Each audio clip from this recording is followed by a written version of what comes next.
ጉዟችን ወደ ምስራቁ የሀገራችን ክፍል ነው። መዳረሻችን ደግሞ ጀማሪ መኮንኖችን አሰልጥኖ ለተቋማችን ወደሚያበረክተው ወደ ሁርሶ እጩ መኮንን ማሰልጠኛ ማዕከል ነው። ከድሬዳዋ አጭር ቆይታ በኋላ ጉዟችን ወደ ዋና መዳረሻችን ወደ ሁርሶ እጩ መኮንኖች ማሰልጠኛ ማዕከል አደረግን። እነሆ አሁን በታሪክና በጀግንነት ማዕከል ውስጥ እንገኛለን። የእጩ መኮንኖችን የምረቃ ስነ ስርዓት ደማቅ ድባብ ለመታደም ማልደን ተነሳን። ወደ መመረቂያ ሜዳው ስንደርስ የነበረው ትዕይንት ለየት ያለ ነበር። ተመራቂዎቹ የዕለቱ የክብር እንግዳ በስፍራው እስኪደርሱ ድረስ በተለያዩ የሀገራችን ዜማዎች መድረኩን አድምቀውታል። ይህ ልዩ ትዕይንት በመካከላቸው ያለው የጸና አንድነትን የሚያሳይና ደስታቸውን የሚገልጹበት በመሆኑ እኛም በስፍራው ተገኝተን ይህን ታላቅ ስሜት አብረናቸው ተጋራን።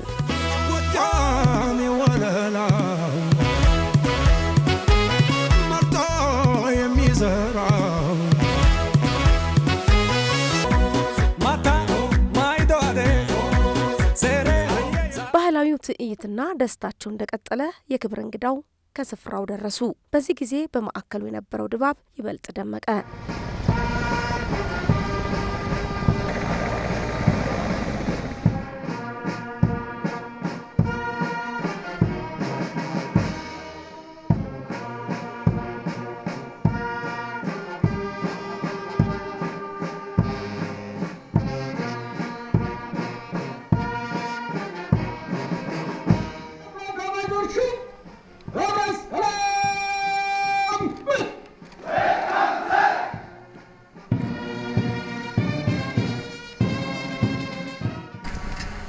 ክቡር ፊልድ ማርሻል ሰልፈኛ ለጉብኝት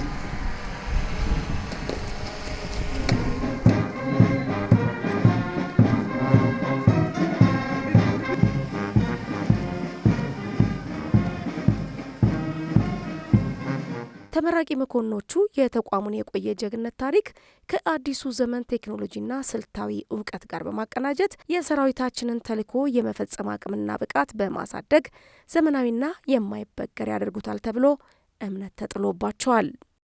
ኢትዮጵያ ሕግ ስርዓት ኖሯት፣ መንግስት ኖሯት፣ ሰላም ኖሯት፣ ልማት ኖሯት እንድትቀጥል የማድረግ ተልዕኮ እየወሰዳችሁ እንዳላችሁ ማወቅ ይኖርባቸዋል። በሌላ በኩል የተረካቢ ጠላቶቻችን ሀሳብ ጠመንጃና ገንዘብ ተቀብለው የኢትዮጵያን ሕዝብ ወደ ስርዓት አልበኝነት በመክተት ለሰላምና ልማት እጦት ለመዳረግ የሚሰሩ ባንዳ ኢትዮጵያውያን አሉ። ከ2010 ዓ.ም ለውጥ በኋላ የተለያየ ጭንብል ለብሰው ሀገርን ለመበተን ሰላምና ልማት ለማሳጣት በተናጠልና በጋራ ጦርነት የከፈቱብንን ሁሉ መክተን ህልማቸውን ከንቱ አድርገናል። የጥፋት እጃቸውን እየቆረጥን አለቀላት የተባለችውን ሀገር በማዳን ሀገራችን በየቀኑ ወደ ከፍታ እየወጣች ትገኛለች። እናንተ ዛሬ የተመረቃችሁ ያላችሁት መኮንኖች በገለጽኩት ትግል ውስጥ አልፋችሁ የመጣችሁ የላቀ የኃላፊነት ዕውቀት ጨምራችሁ ወደ ለመዳችሁት ትግል የምትመለሱ የቀረውን ስራ ጨርሳችሁ ሀገራችንን ወደ ተጨማሪ ከፍታ እንድታወጡ የታጫችሁ የሰለጠናችሁ ብዙ አስተዋጽኦ የሚጠበቅባችሁ መሪዎች ትሆኑ ዘንድ የኢትዮጵያ ሕዝብና መንግስት እንዲሁም ተቋማችሁ መከላከያ ከባድ ኃላፊነትና አደራ ዛሬ እየሰጣችሁ ይገኛል። መኮንንነት አደራ ነው። መኮንንነት ዕውቀት ነው። መኮንንነት የጠንካራ ስነልቦናና ዲሲፕሊን የእድገት ደረጃ ነው። ዛሬ የላቀ ቦታ ከፍታና አደራ ተሰጥቷቸዋል። በድጋሚ እንኳን ደስ አላችሁ። ሰራዊታችን ተልዕኮውን በላቀ ብቃት እንዲወጣ በድል አድራጊነት እንዲቀጥል የጠላቶቻችን ህልም ጨርሶ እንዲመክን ሀገራችን የጀመረችውን የከፍታ ጉዞ እንድታሳካ እና የህዝባችን ብልጽግና እንዲረጋገጥ የሚጠበቅባችሁን ሁሉ ትወጡ ዘንድ ታላቅ አደራ ተጥሎባቸዋል። ያለንበት ዘመን በጦር ሜዳ ግጥሚያ በሚደረግ ትግል ብቻ የተወሰነ ሳይሆን ዘመኑ ባወጣው ቴክኖሎጂ ከፍተኛ የስነ ልቦና ጦርነት በማድረግ የሀገር መከላከል አቅም ለማዳከም የሚሰራ የጠላት የሳይበር ሰራዊት ጦርነት ያለበት ዘመን ጭምር ነው። ይህን ወረበላ የጠላት ሳይበር ሰራዊት የመመከት የመሪ ሚና ይጠበቅባቸዋል።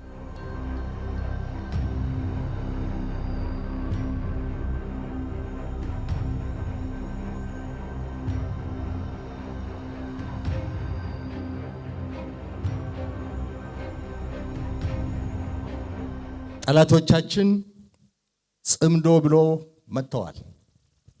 ጽምዶ ዛሬ የተፈጠረ እንዳይመስላችሁ። ጽምዶ የ1960ዎቹ ስትራቴጂ ነው። አንብባችሁ ከሆነ በደንብ የምናውቀው ነገር ለእናንተ ማስተላለፍ ያለብን ነገር የ1960ዎቹ ትውልድ እየተባለ ብዙ ጊዜ ይነገራል፣ ትሰማላችሁ። የ1960ዎቹ ትውልድ ማለት የዛሬ ጽምዶ ማለት ነው። የዛ ዘመን ትውልድ ማርክሲዝም ሌኒዝም እያለ ታሪካዊ ጠላቶቻችንን እያጋበዘ ሞቃዲሾ እየሄደ ካይሮ እየሄደ ኃይል እያሰባሰበ የሱዳን፣ የግብፅ፣ የኤርትራ ቅንጅት በመፍጠር ኢትዮጵያን ከባህር በር የማባረር ዘመን ነበረ። የ1960ዎቹ ትውልድ ያን ጊዜ ካይሮ ሄዶ ደጅ የጠኑ፣ ያን ጊዜ ካርቱም ሄዶ ደጅ የጠኑ፣ ያን ጊዜ መቃዲሾ ሄደው ደጅ የጠኑ የነ ዚያድ ባሬ ተላላኪዎች፣ የነ ፈርዖን ቤተሰብ ተላላኪዎች፣ የካርቱም ተላላኪዎች ግንባር ፈጥረው የዛሬ 60 ዓመት ኢትዮጵያን ከባህር በር በማባረር ኢትዮጵያን በእርስ በርስ ግጭት በማዳከም በቀጠናው ትርጉም ያለው አገር እንዳትሆን በቀጠናው የአባይን ውሃ እንዳትጠቀም ሲደረግ ነበረ። ተሳክቶላቸዋል። ከባህር በር አስወጥተውናል። ያልተሳካው አባይን መገደብ የማትችል አገር መፍጠር ነበር። እሱ አልተሳካም። ባህር በር የማባረር ግን ተሳክቶላቸዋል። የተሳካበት ምክንያት እነሱ ጎበዞች ስለሆኑ ጀግና ስለሆኑ አይደለም። እነሱ ባንዳ ስላገኙ ነው። የገዛ አገሩን የሚወጋ የገዛ አገሩን የሚያዳክም እርስ በርሱ የሚጨፋጨፍ የራሱ መንግስት የሚያፈርስ ኢትዮጵያን ኢኮኖሚካሊ የሚያዳክም ለጠላቶቻችን ምቹ ሁኔታ በር የሚፈጥር መዓት ባንዳ ከውስጥ ስለተገኘ ነው። አሁንም እሱ ነው።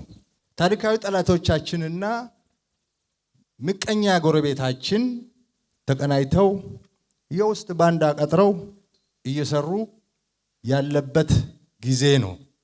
እድሜ ለመከላከያ ሰራዊታችን አከርካሪያቸውን መጥቶ ተሽመድምደው ጣረሞት ላይ ያሉበት ጊዜ ነው። እናንተ ወደ ሰራዊታችሁ ስትቀላቀሉ ይህንን ጣረሞት ላይ ያለውን ባንዳ ጨርሳችሁ ማስወገድ ይኖርባችኋል።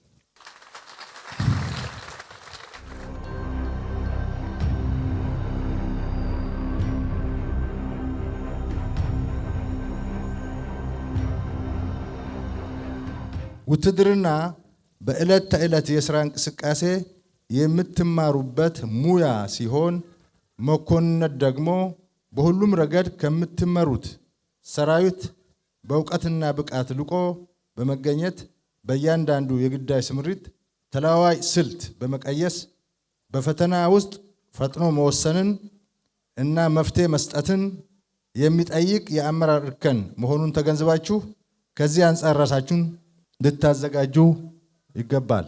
እናንተ የዛሬ ተመራቂዎች በሰራዊቱ ውስጥ በበታች ሹምነት ተልኳችሁን ስትወጡ የቆያችሁ አሁን ለመኮንነት ማዕረግ የበቃችሁ ተመራቂዎች ስለሆናችሁ እንደ ማንኛውም ምሩቅ የምትታዩ ሳይሆን ውትድርናን በሚገባ የምታውቁ ታክቲካል አሃድ በመምራት የዳበረ ልምድ ያላችሁ በመደበኛም ሆነ በሽምቅ ውጊያ በተግባር ተፈትናችሁ ያለፋችሁ የተሞክሮ ባለጸጋ ስለሆናችሁ የሰራዊታችንን የዕለት ተዕለት የተግባር ስምሪት ከማሰልጠኛ ትምህርት ቤቱ ከቀሰማችሁ ዕውቀት ጋር በማጣመር አዳብራችሁ የሰራዊታችንን የተልእኮ አፈጻጸም ወደ ላቀ ደረጃ እንድታሻግሩ የተጣለባችሁ ኃላፊነት ከፍተኛ ነው።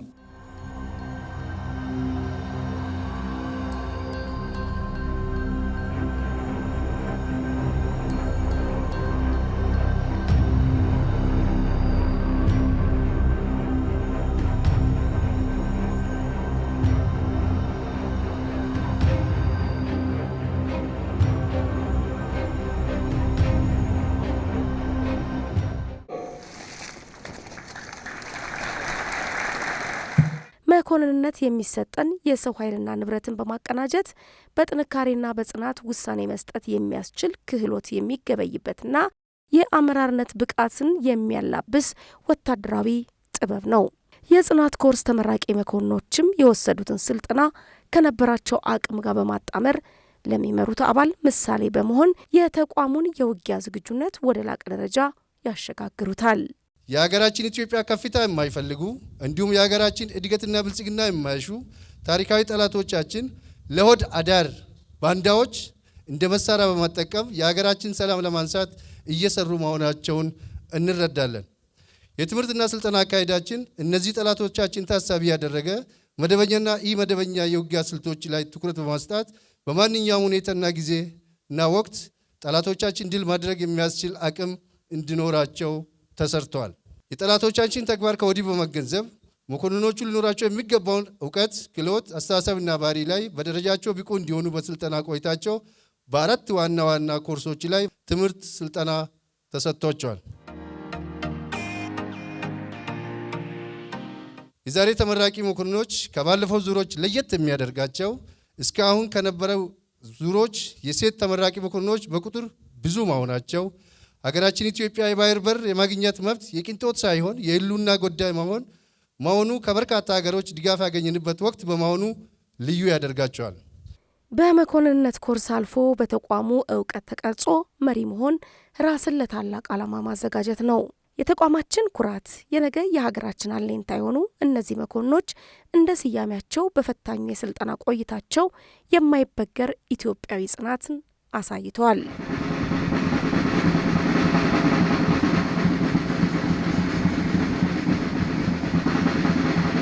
ተመራቂዎቹ እዚህ ደረጃ ላይ ለመድረስ ያለፉባቸው መንገዶች ቀላል አልነበሩም። የጀግንነትና የጽናት መለኪያ የሆኑት የጽናት ኮርስ መኮንኖች የስልጠና ቆይታቸውን በከፍተኛ ዲሲፕሊንና ብቃት አጠናቀዋል። የተሰጣቸውን እጅግ ፈታኝና አድካሚ ስልጠና በጽናት እንደተሻገሩት ሁሉ በቀጣይም የሕዝባቸውን አደራ ተሸክመው የሀገራችንን ብሔራዊ ጥቅም ለማስከበር ሁሌም ዘብ እንደሚቆሙ በታላቅ ኩራት ይናገራሉ። ከቤተሰብ ስንመጣ ያለን ተጽዕኖ አለ። ማንም ሰው ቤተሰቡን መጀመሪያ ቤተሰቡን መምሰል የሚፈልገው በኋላ ላይ ነው የአካባቢውን ማህበረሰብ ከዛም በኋላ ሀገርን መምሰል የሚችለውና እኔ አባቴን መምሰል ፈልግ ነበር። ሁሌም ወታደር መሆን ምኞት ነበረኝ። ትምህርት ቤት ምን ሆነ ትፈልጋለህ ወታደር ስል ብዙ ሰዎች ይገረማሉ። በአካባቢው ላይ ወታደርም ብዙ ያን ያህል እንቅስቃሴ ስላልነበረ በትውልድ ቦታችን ወታደር መሆን ነው የሚፈልገው የሚል ሀሳብ ነበር። ምክንያቱም የአባቴን ፈለግ የመከተል ትልቅ ዓላማ ነበረኝ። በዚህም ደግሞ እንደምትመለከቱ ከስልጠና አንፃር መጀመሪያ እንደሰለጠንኩም ከፍላጎት የሚሰራ ነገር ሲኖር ትልልቅ ኃላፊነቶችን የመወጣት ብዙ ነገሮች ይኖራሉ። መሆን የምፈልጋቸውን ነገሮች ሁሉ አላጣሁም ብዬ አምናለሁ። እየሆንኩ ነውም። አሁንም ኦፊሰር ወይም ደግሞ መኮንን ሁኜ እዚህ በተመረኩበት ሰዓት ወደፊትም ትልልቆቹ አመራሮቻችን የደረሱበት ደረጃ ላይ ለመድረስ በትጋት እንደምሰራ ቃሌ ነው። ለዛሬው ቀን መድረስ ማለት በጣም ከባድ ነው። በጣም መግለጽ የማይቻል ስሜት ነው። እንዲህ ነው ልልሽ ያው አልችልም። ማንኛውም ሰው በዚህ ቦታ ላይ ያለፈ ብቻ ነው ይሄን ስሜት ሊረዳው የሚችለው እና በጣም ብዙ ውጣ ውረዶች ነበሩ። ከመጀመሪያ 50 አለቃ ሆነን ነው ለዚህ ኮርስ የገባ ነው። ከዛ በኋላ በጣም ብዙ ትምህርቶችን፣ ብዙ ስልጠናዎችን፣ ብዙ ውጣ ውረዶችን ያለፍንበት በጣም በቃላት ለመግለጽ ከሚቻለው በላይ በጣም ከባድ ውስብስብ፣ ከቀላል ወደ ከባድ፣ ከከባድ ደግሞ ወደ ውስብስብ እያለ በትምህርትና ስልጠና ራሳችንን ያዳበርንበት ሂደት ነበር። ብዙ ጊዜ ከውስጤ ጋር በጣም ብዙ ጦርነቶችን ፈጥሬ ያለው ቤተሰብ አለ ከጎን ብዙ የህይወት ውጣ ውረዶች ይኖራሉ። ወታደር ስትሆኚ በራሱ ወታደር መሆን ራሱ ከባድ ቻሌንጅን ማለፍ መቻል ነው። በጣም ብዙ ቀን ከራሴ ጋር ትግል ውስጥ ገብቻለሁ። ግን ያም ሆኖ እኔ ከማን ስለማንስ ነው ማን ነኝ ምንድነኝ ሲጀመር ለምን ሀገር የሚባል ነገር አለ ከምንም ነገር በላይ ሀገር ይቀድማል ኢትዮጵያዊነት ይቀድማል በሚለው ቁርጠኝነት ተላብሼ ያው በትግስትና በቁርጠኝነት ለዛሬዋ ቀን ደርሻለሁ። በጣም ደስ ብሎኛል። በብዙ ስራ በብዙ ሙያ ሀገር ታገለግላለህ። ግን በወታደራዊ ማለት በወታደር ማገልገል ይሄን ወታደራዊ ሙያ ተላብሰ ለሀገር መኖር ለሀገር ማገልገል ለሀገር ራስን አሳልፈ መስጠት ይሄ ትልቅ ሙያ ነው። እኔ ስለ እውነቱ እኔ የኢትዮጵያ ወታደር በመሆኔ እኔ ኩራት ነው የሚሰማኝ። ቢያንስ እኔ አሁን ብዙ ቻሌንጆች አልፌ ለዚህ ደርሻለሁ። እኔ ደግሞ ነገ አሁን መስመራዊ መኮንን ሁኜ የነገ ጀነራል መድረስ ነው የኔ ህልም። ከዚህ አልፎ አገሬ መምራት ነው። ስለዚህ በዚህ መሰረት ደግሞ እኔ እዚህ በሰለጠንኩት መሰረት ከዚህ ሄጄ መንግስት በሚመድበኝ ክፍል ላይ በሰለጠንኩበት በኩለት በችሎታ በተለያየ ነገር እኔ በሰለጠንኩት መሰረት እኔ የሚመራው የበታች አባልም በኔ ልክ ቀርጬ ለሀገር ወዳድ የሀገር ወዳድ ለሀገር ሟች ሆኖ እንዲያገለግል ወታደራው ደግሞ ምን ያክል ሙያ መሆኑን በልቡ በደንብ ገብቶት ተረድቶት ለሀገሩ ክብር መስጠት እንዳለበት የመስራት ስራ ነው የምሰራው ነኝ። ከቀላል ወደ ከባድ ከከባድ ደግሞ ወደ ውስብስብ እልህ አስጨራሽ በጣም ፈታኝ የሆነ የስልጠና ሂደት ነው የነበረው። ያንንም የሀገር ፍቅር በልባችን ስላለ ሴቶችን እንዳለን ሆነን በአንድ እስትንፋስ በጽናት በድል ከወንዶች ጓዶቻችን ጋር በጋራ በመሆን ስልጠናውን በድል አጠናቀን ለዛሬው ምረቃ በቅተናል ማለት ነው። በእውነት ለመናገር በጣም የምትኮሪው ነገር አለ። ለምን የዘራሹ ነገር ፍሬ ሲያገኝ እጅግ የሆነ የሚሰማሽ ስሜት አለ፣ ሀገራዊነት አለ እና በጣም ደስ የሚል ነገር አለ። እኛም የሰለጠኑን እኛን ተክተው እኛ ደግሞ ከስር መተካ ስላለብን ሌት ተቀን ደከመኝ ሰለቸን ሳንል ነው እየሰራን ያለና እጅግ የሆነ ከልብ የመነጨ ደስታ ይሰጠኛል። እንደ አሰልጣኝ ማድረግ የሚገባንን ስራዎች ሰርተናል፣ አስጨብጠናል። አሰልጣኝ ሆነን እያንዳንዷን ነገር እግር በእግር ተከትለን ወታደራዊ መሪ አድርገን ነው ያስጨበጥናቸው። ይህ ማለት ካለው አሁን ከሚፈለገው ወታደራዊ ሳይንስ ጭምር አካሄደን ተዳምሮ ነው እንግዲህ ጥሩ መሪዎች ልንፈጥር የቻልነው። ስለዚህ ያው የመኮንን ስልጠና በባህሪው በጣም እጅግ አስቸጋሪ ነው። ሲቀጥል አየር ንብረቱም በጣም አስቸጋሪ የሚባል ነው። እንግዲህ ይህ ሁሉ ቻሌንጅ አልፎ ነው ልጆች የሚያሉና እኛም እንዳሰልጣኝ ደከመኝ ሰለቸኝ ሳንል የሚገባንን ማድረግ የሚገባንን ነገር አድርገን መጠናል ማለት ነው። ስለዚህ እኔ በጣም ደስተኛ ነኝ። ጥሩ መሪዎች እንዳበቃው በተለያዩ በ23ኛ በ24ኛ በ25ኛ በ26ኛ እኔ ነኝ ያበቃቸው። አሁን ደግሞ በ27ኛ ዙርም እነዚህ መሪ መፍጠር ለሀገር ኩራት ነው። ለእኔ ደግሞ እጅግ የሆነ ደስታም ይሰጠኛል ማለት ነው። አሰልጣኝ እንደመሆኔ መጠን ደግሞ ግዴታ ጠንካራ ሰራዊት መፍጠር ያስፈልጋል ነው። ያ ማለት እንግዲህ መሪ ነው እዚህ የተፈጠረ ያለው። ጠንካራ መሪ ካለ ጠንካራ ሰራዊት ይፈጥራል። ስለዚህ እኛም ደከመን ሰለችን ሳንል በእያንዳንዱ በወጣለት የስልጠና ፕሮግራም መሰረት ስልጠናችንን በአግባብ እንዲከታተሉ እያደረግን ያለንበት ሰዓት ነው ያለው። ለምን አገር ያለችበትን ሁኔታ እናውቃለን። ስለዚህ እኛም ደከመን ሰለችን ሳንል ስልጠናችንን በአግባብ ነው እየተወጣን ያለ ነው ማለት ነው። መኮንን ስልጠና ያው ፈታኝ የሚባለው የ3 ወር ቆይታለች ወይም በእኛ አጠራር ሱክሱክ ምንላት ማለት ነው። በጣም ፈታኝ የነበረች እሷን ነው። እሷንም እያንዳንዱ በቃ በዲነት ወይም አንዱ የስልጠና መርሃ ግብር እስከሆነ ድረስ እሱን በጥሩ ሁኔታ አጠናቀው ከዚያም ፈታኝ የሚባለው የስልት በዚህ በመደበኛም በኢመደበኛም የስልት ስራም ወይም ግዳጅ አጠናቀው የመጡ ስልጠናቸውን በአግባቡ የተወጡ ናቸው። ፈተና የሚባለው እሱ ነው። በዚህ ፊልድ ስክሪን እንዳለ ሆኖ ማለት ነው። ተመልካቾቻችን ዝግጅታችን በዚሁ አበቃን። ሰላም ለሀገራችን ይሁን።